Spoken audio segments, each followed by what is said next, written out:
I checked like so many places around my place because it was kind of new to my place was new to me, so I didn't know what places. So I spent like the day before like trying to find restaurants, and she arrived at my place. She was kind of late. So I show up.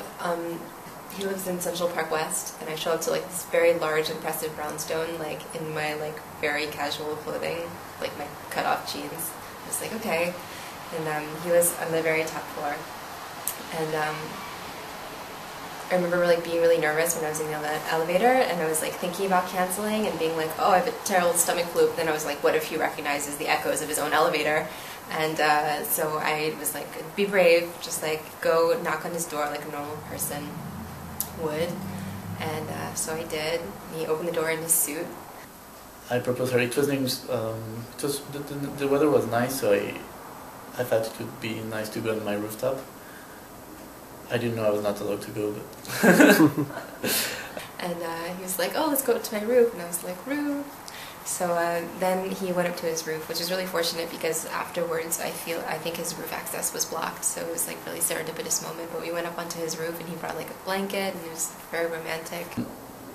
Yeah, it was really nice. It was like, I told her this time it was like maybe cheesy to say, but like it was really like in a movie, because we had like the rooftop, like the skyline of New York with all the lights. We had some wine and the weather was really nice, and like we were alone on the rooftop because obviously no one's supposed to go there. So we were just there, like we like clambered up on this ledge, very agilely. Him a little less agile, but then we were like perched there.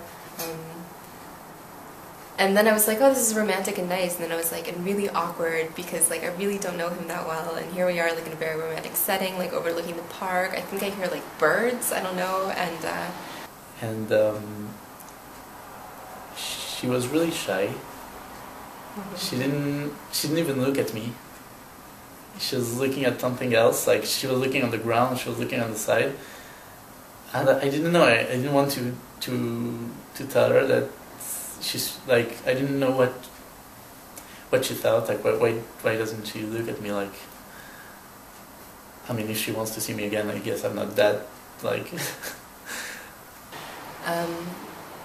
So we were talking a bit about like work, which is like the worst thing you could talk about on a date, and I was really nervous. I was like, oh, I feel like this is going like not as ideally as it could. And then we were like talking about like real estate, and I was like, what is this? And we talk a lot about many things, like art mainly, I think, and movies.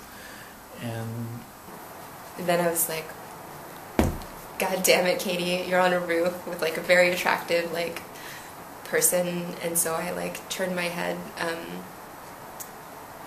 and then I sneezed. And then I was like, okay, recover.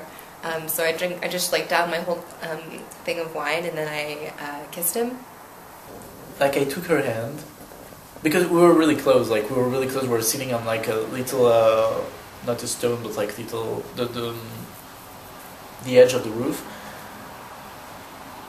We were really close, and I took her hand, and then we kissed. But like it was great. But like even when after we kissed, like she didn't look at me. I was like, oh shit, like what if that was unwanted, or like what if he's like so shocked that he just falls backwards off of this ledge that we're sitting on and dies, and like, or like what if he just like, oh, that was like not as good as I thought it would be, or whatever.